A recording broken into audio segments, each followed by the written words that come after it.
Haleluya, haleluya. Haleluya, Yesus. Puji Tuhan. Shalom. Shalom. Ada sukacita, saudara? Ada sukacita? Puji Tuhan. Setiap orang yang percaya kepada Yesus, ciri-cirinya yang pertama dia harus selalu bersukacita. Kenapa? Kita harus bersukacita karena ada Yesus dalam diri kita. Amin. Yang kedua, tetap berdoa karena ini merupakan nafas dari orang percaya. Dan yang ketiga adalah mengucap syukur di dalam segala hal. Amin. Ini saudara bisa dapatkan dalam 1 Tesalonika 5 ayat 16, 17 dan 18. Puji nama Tuhan. Saya berterima kasih pada Roh Kudus lewat hambanya yang ada di tempat ini, memberikan kesempatan kepada saya untuk menyampaikan isi hati Allah pada pagi yang diberkati ini. Ada pepatah mengatakan tak kenal maka tak sayang. Izinkan saya perkenalkan terlebih dahulu nama asli dari mana. Saudara, nama saya Pendeta Daud Silwanus Rajawali. Saya berasal dari Kutai. Bapak Kutai, Ibu Sunda. Hasilnya kayak orang Manado katanya. Ya, puji Tuhan. Yang jelas saya ini orang Indonesia. Saudara, sebelum saya percaya kepada Yesus, dulunya saya ini seorang kiai haji.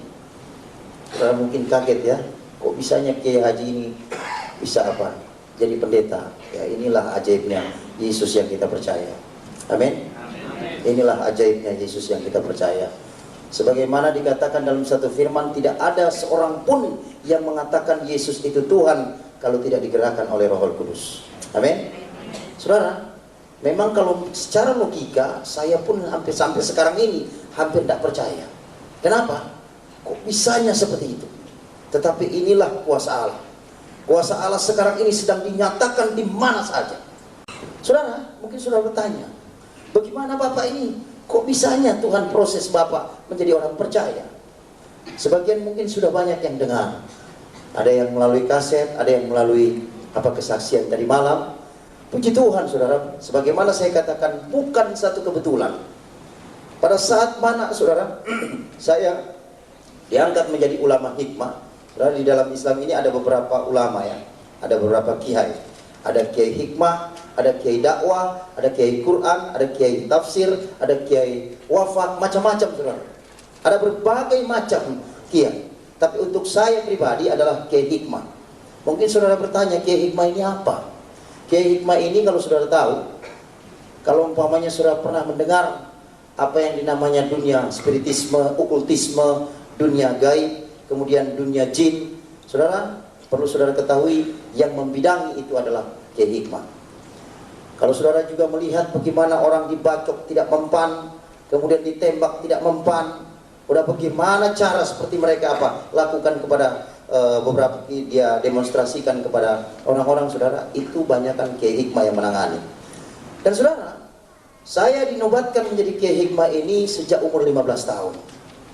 Dan saudara, sejak saya umur 15 tahun dinobatkan menjadi kiai hikmah ini, saya memelihara kurang lebih 5.000 jin. Kemudian di samping itu saya mempunyai amalan.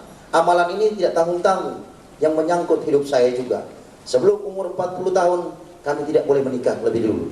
Kemudian di samping itu ada berbagai disiplin. Setiap tahunnya kami harus sisihkan waktu kami 4 bulan untuk semedi. Dan saudara, kebiasaan saya melakukan semedi ini kalau tidak di Mekah, di masjid-masjid tua, atau tidak di makam-makam wali. Tapi entah kenapa tahun 1996 saya digerakkan hati saya untuk bertirakat di satu masjid terbesar di Asia Tenggara. Adapun masjid itu adalah Masjid Istiqlal di Jakarta. Dan saya menempati di lantai 2. Saudara, baru berjalan waktu itu 2 bulan saya lakukan tirakat ini, saya jalankan semedi ini. Tiba-tiba saudara, ada seorang satpam yang datang kepada saya dan mengemukakan masalahnya. Dia kata, Pak Kiai, saya mau minta bantuan sama Bapak. Bantuan apa? Saya bilang, saya ini sedang tirakat. Saya bilang, sebenarnya tidak bisa diganggu. Tapi dia bilang, ini penting sekali. Ini masalah masjid. Oh baik. Dia bilang, apa itu masalah? Ada selama 2 minggu saya ini sekarang ini menjadi bulan-bulanan dari seorang anak muda yang berilmu sakti. Beliau ada di lantai bawah. Terus saya bilang, kenapa? Kami dari pimpinan kami ditugaskan setiap waktu-waktu sholat kami harus bertebaran di masjid ini.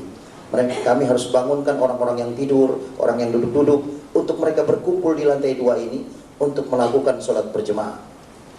Tetapi pada waktu saya mau membangunkan seorang anak muda yang sedang tidur, dalam jarak 2 meter saya dekati anak muda ini, saya sudah tidak bisa dekati dia lagi.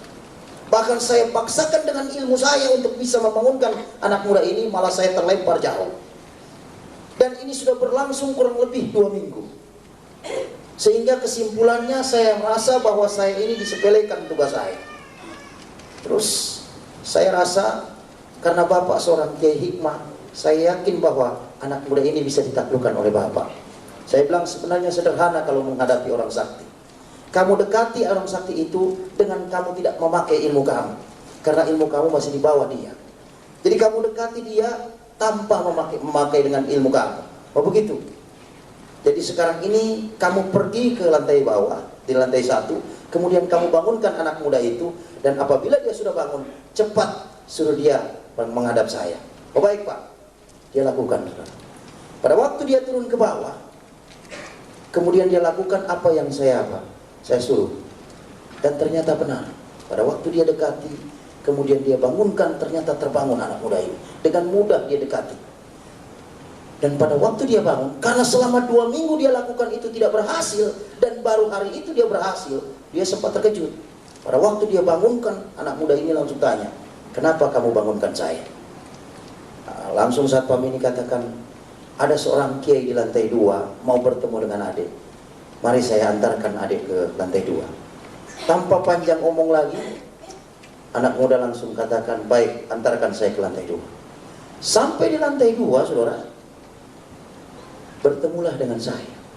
Pada waktu bertemu, kebiasaan dari orang muslim ini kalau ketemu dengan kiai, saudara, yang pertama mereka lakukan adalah mereka pegang tangan kiai itu, mereka cium tangan kiai itu, kemudian mereka ucapkan assalamualaikum. Tetapi itu tidak dia lakukan kepada saya. Pada waktu dia sampai di depan saya, dengan santainya dia dekati saya, kemudian dia berjabat tangan dengan saya, kemudian dia katakan, halo Pak Kiai, apa kabar? Saudara, sejak saya dinobatkan menjadi kiai ini, belum pernah saya menghadapi orang menyapa saya seperti itu. Bahkan kadang-kadang ada orang Kristen yang datang kepada saya mengucapkan assalamualaikum juga. Tapi baru kali itu saya disapa seperti itu.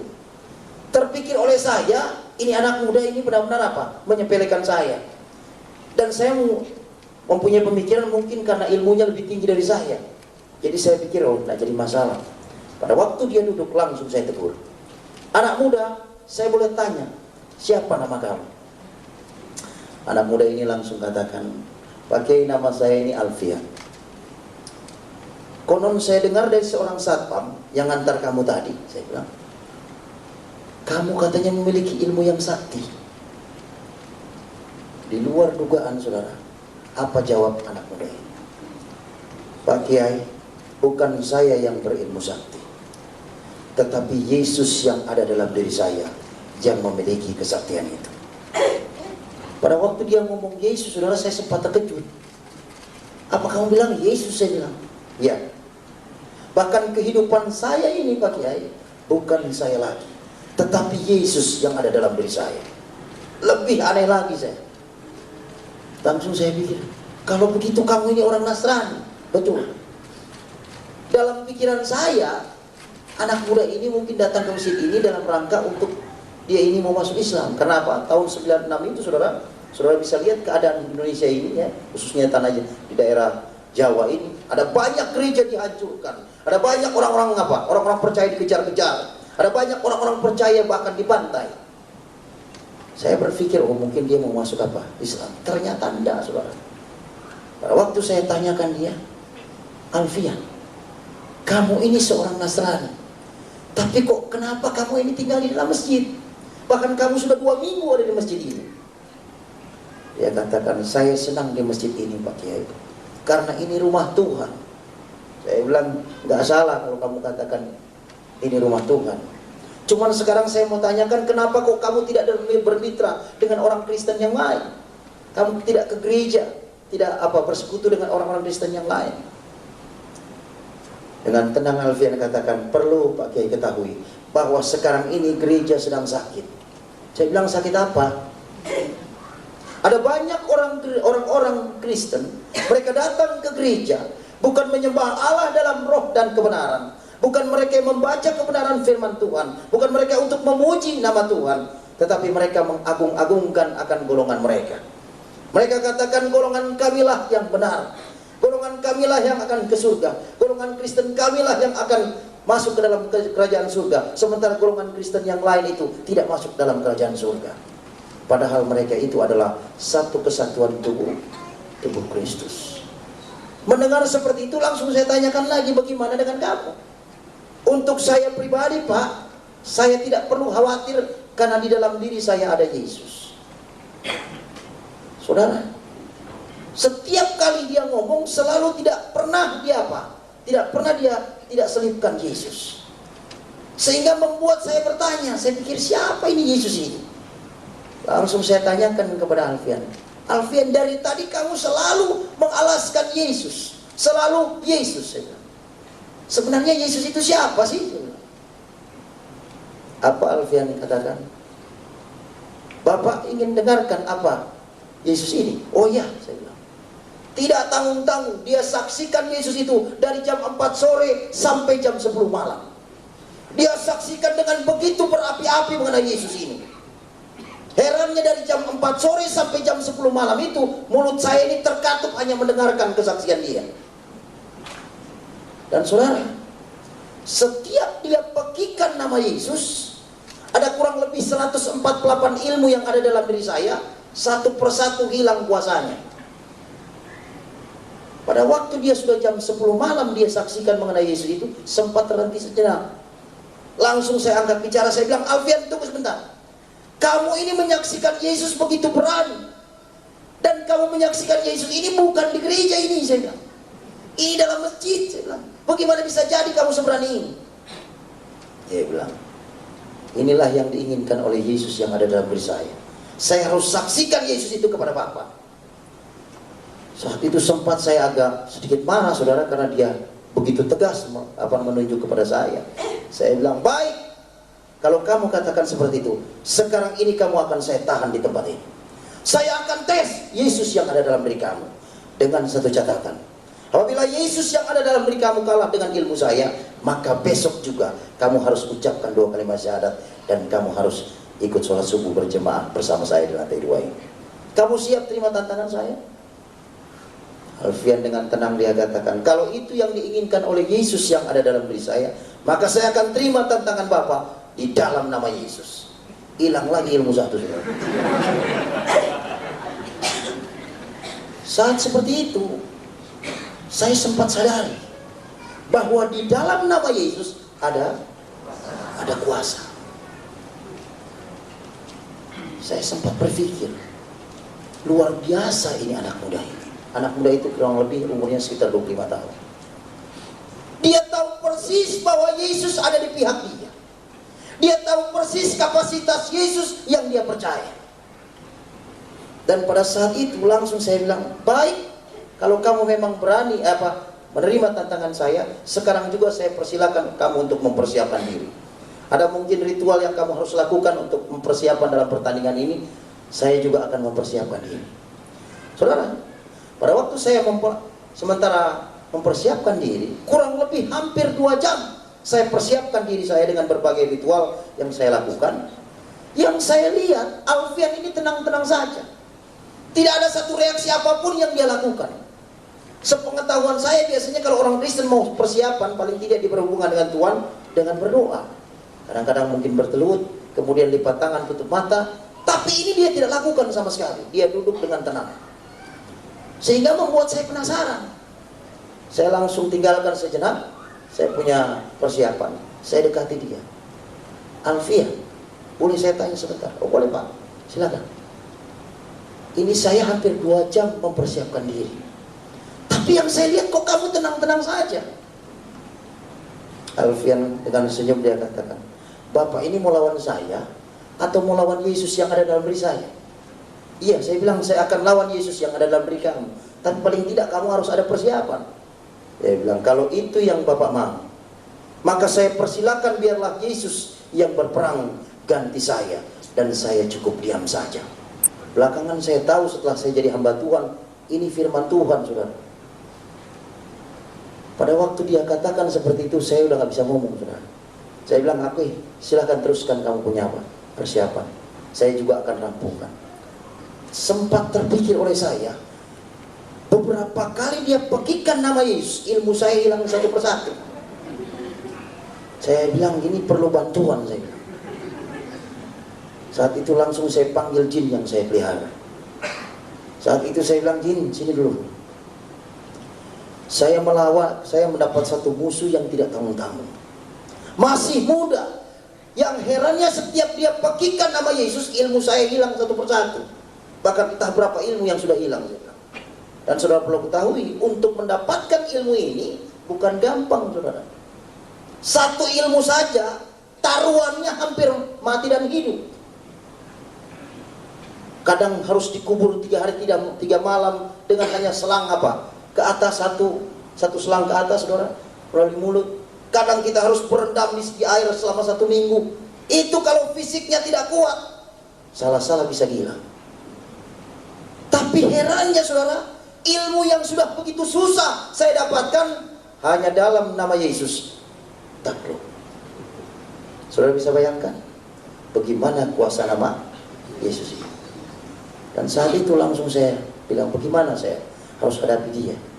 Ternyata jin ini sudah mengantisipasi selama 2 minggu kedatangan dari Alfian ini.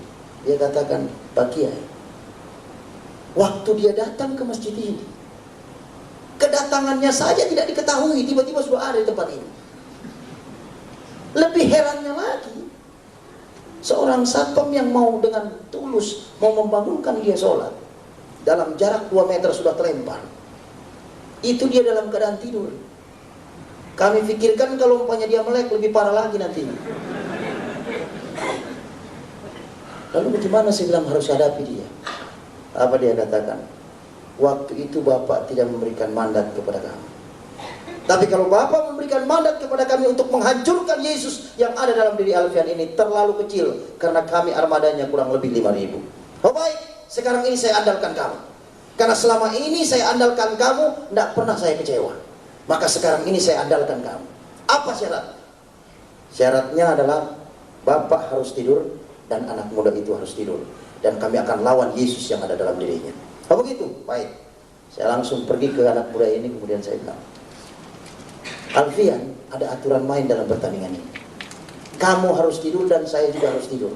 Dan Yesus yang ada dalam diri kamu akan berperang dengan ilmu saya. Kamu siap menerima ini aturan main ini? Dengan tenang dia katakan, kalau itu yang Yesus inginkan dalam pertandingan ini, maka saya terima dalam nama Yesus. Hilang lagi satu, saudara. Saudara, saat itu saya benar-benar sedikit gentar, saudara. Kenapa? Saya melihat ada kuasa di dalam nama Yesus ini. Tapi saat itu saya tidak hiraukan, karena saya tahu persis ada backing saya. Saat itu langsung saya bilang, baik Alfian, sekarang ini kita akan mulai. Tepat jam 12 malam. Saat itu saya berikan tempat dia, kemudian saya juga tidak berapa jauh. Kami berdampingan saat itu tidurnya.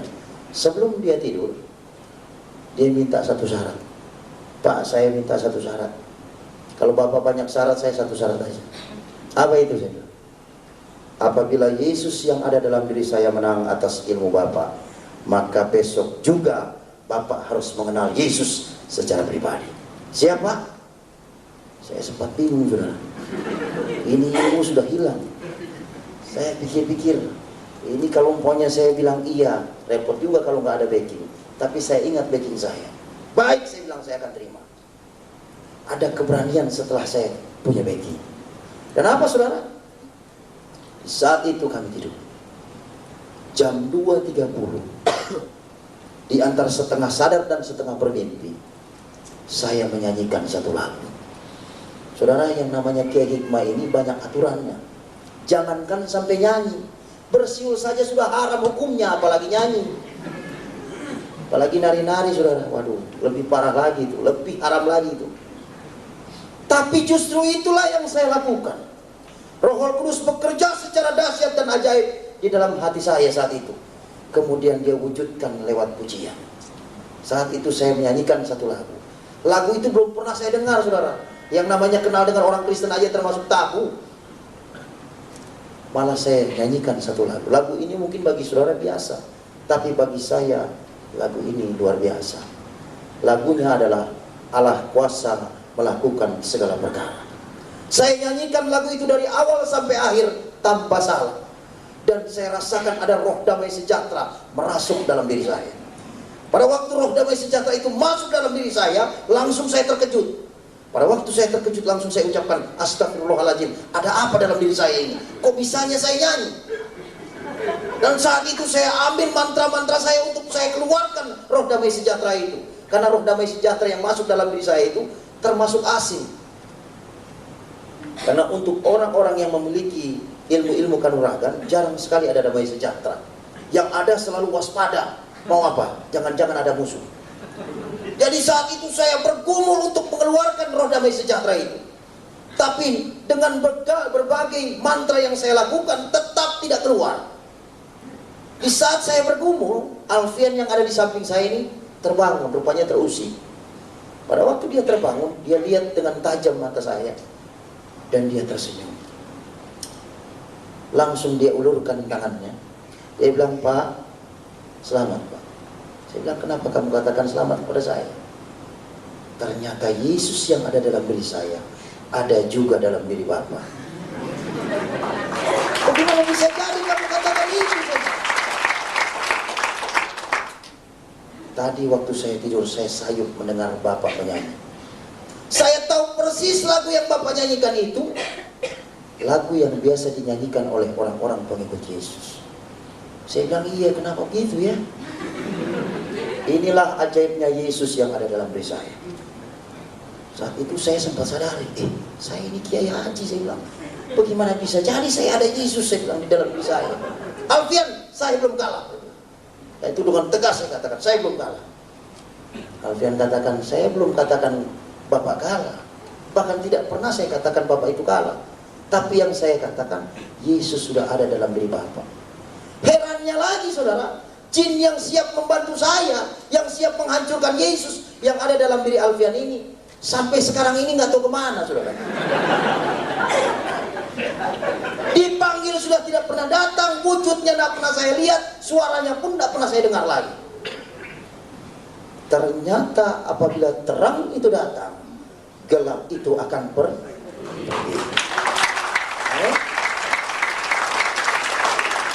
Ada banyak orang tidak mengerti masalah ini. Sudah Yesus masuk dalam dirinya, selalu katakan, saya ini masih begini. Wah, saudara, ini nggak ngerti namanya. Amin. Di mana 2-3 orang berkumpul atas nama Tuhan, Dia ada di sini. Tidak ada kuasa kegelapan yang bisa tahan apa di hadapan hadirat Allah. Amin. Saat itu tetap saya tidak bisa terima, saudara. Saya bilang, Alfian, kamu tahu saya ini seorang pemimpin umat. Bagaimana bisa jadi kamu katakan seperti ini?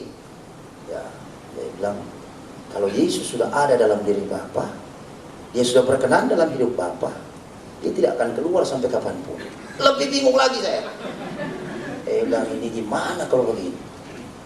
Tapi tetap saya tidak bisa terima. Di saat mana setiap kali saya bergumul terus untuk mengeluarkan roh damai sejahtera itu, tepat jam 4.30, setengah 5, azan subuh berkumandang. Saya bilang, Alfian, saya langsung potong cerita. Saya bilang, Alfian, sekarang ini udah sholat subuh, saya bilang. Saya harus pimpin sholat subuh di tempat ini. Kamu mau ikut atau enggak? Alfian katakan, tinggalkan saya di tempat ini bersama dengan Yesus. Silakan kalau Bapak mau memimpin sholat subuh. Saat itu langsung saya bergegas meninggalkan dia, dan saya memimpin sholat subuh. Karena mujizat pertama saya abaikan, mujizat kedua Tuhan kerjakan. Tidak tanggung-tanggung ini, saudara. Pada waktu saya memimpin sholat subuh, kebiasaan kami di akhir dari sholat subuh, di akhir dari setiap sholat, itu kami mengucapkan 2 kalimat syahadat. Dan sejak saya waktu kecil sampai saya umur 34 waktu itu, yang namanya mengucapkan 2 kalimat syahadat itu belum pernah salah, saudara. Tapi tanggal 10 Oktober tahun 1996 jam 5.30 setengah 6 saya ucapkan syahadat ini yang lain daripada lain, saudara. Syahadat yang luar biasa. Yang saya ucapkan seperti ini. Asyhadu alla ilaha illallah wa Isa ruhullah. Aku bersaksi bahwa tidak Tuhan selain Allah. Isa adalah rohnya Allah. Saya bilang, ini salah. Saya langsung apa? Saya ulangi lagi. 2 kali tetap seperti itu. 3 kali tetap seperti itu. Sampai 7 kali tetap seperti itu. Saya bilang, bagaimana bisa jadi seperti ini? Saya ulangi sekali lagi tetap seperti itu. Sampai jemaat yang di belakang sudah mulai bingung. Ini imam kok amin amin. Karena lisan itu, saudara, kami ucapkan secara perlahan, tidak terdengar dengan orang di belakangnya. Jadi hanya kami dengan Tuhan yang tahu. Saat itu saya bergumul terus, karena apa? Saya harus perbaiki syahadat itu. Karena apa? Apabila syahadat itu tidak benar, maka sholat itu tidak sah. Jadi saya tetap bergumul untuk apa? Memperbaiki syahadat itu. Tapi tetap seperti itu. Baru saya ingat apa kata Alfian, bahwa di dalam diri saya sudah ada Yesus.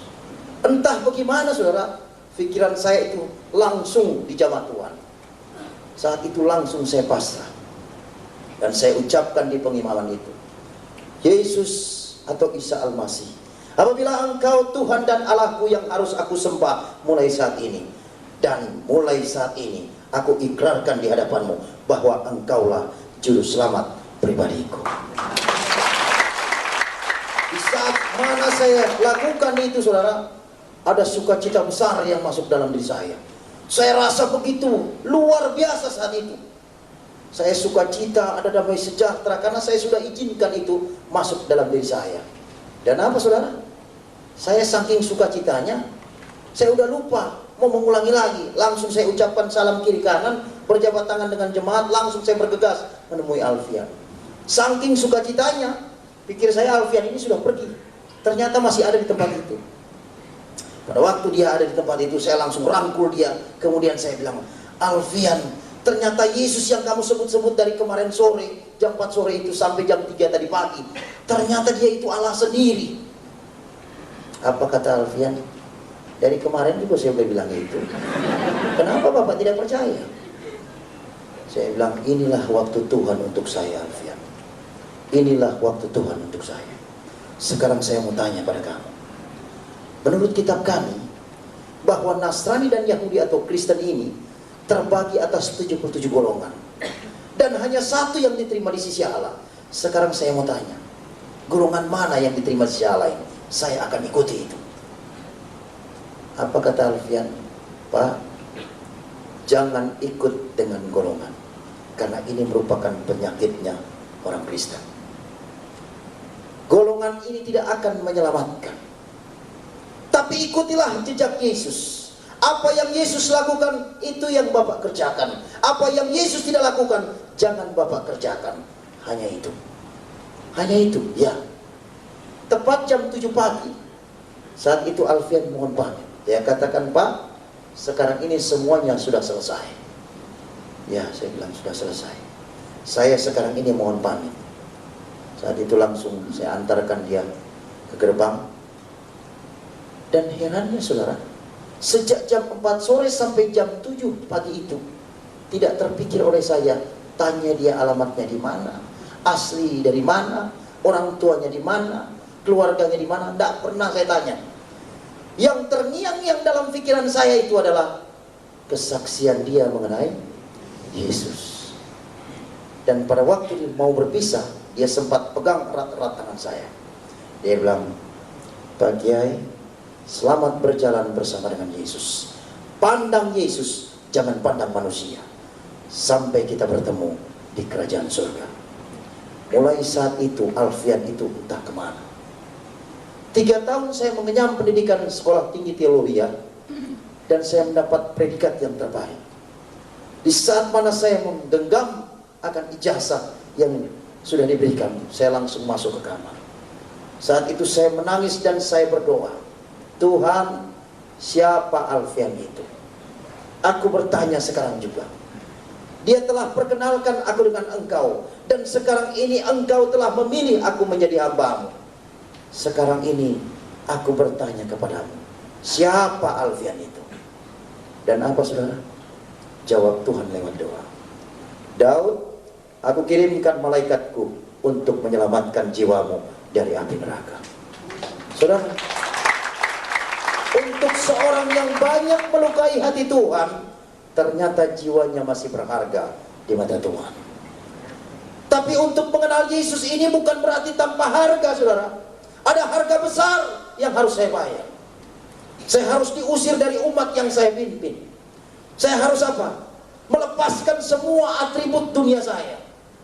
Saya harus lepas dengan kawan saya yang paling akrab, yaitu jin. Ya, itu saya punya kawan akrab sudah sejak saya umur 15 tahun. Lebih parahnya lagi, orang tua yang justru mengandung saya dan melahirkan saya tidak mengakui lagi saya sebagai anak. Pahit, saudara. Tetapi puji Tuhan, Yesus katakan dalam Matius pasal 11. Saudara bisa lihat ini, saudara. Matius pasal 11 ayat yang ke-28. Saat itu saya dapat firman ini yang pertama. Dikatakan, marilah kepadaku semua yang letih lesuh dan berbeban berat, aku akan memberikan kelegaan kepadamu. Pikulah kuk yang kupasang dan belajarlah kepadaku, karena aku lemah lembut dan rendah hati, dan jiwamu akan mendapat ketenangan. Sebab kuk yang kupasang itu enak dan bebanku pun ringan. Saudara, pada saat saya dapat firman ini, saya dapat penghiburan. Tidak tanggung-tanggung saya sempat dapat kutukan dari umat yang saya pimpin. Ini yang namanya kiai kiai murtad yang siap hidup melarat seumur hidup. Saudara, kutukan ini tidak tanggung-tanggung. Tapi puji Tuhan, murtadnya saya ini malah kenal Yesus, saudara. Yang bukan membuat saya ini semakin melarat, saudara, semakin melarat seumur hidup, malah tetap naik, bukan turun. Jadi kepala, bukan jadi ekor. Ini indahnya kita bertemu dengan Yesus.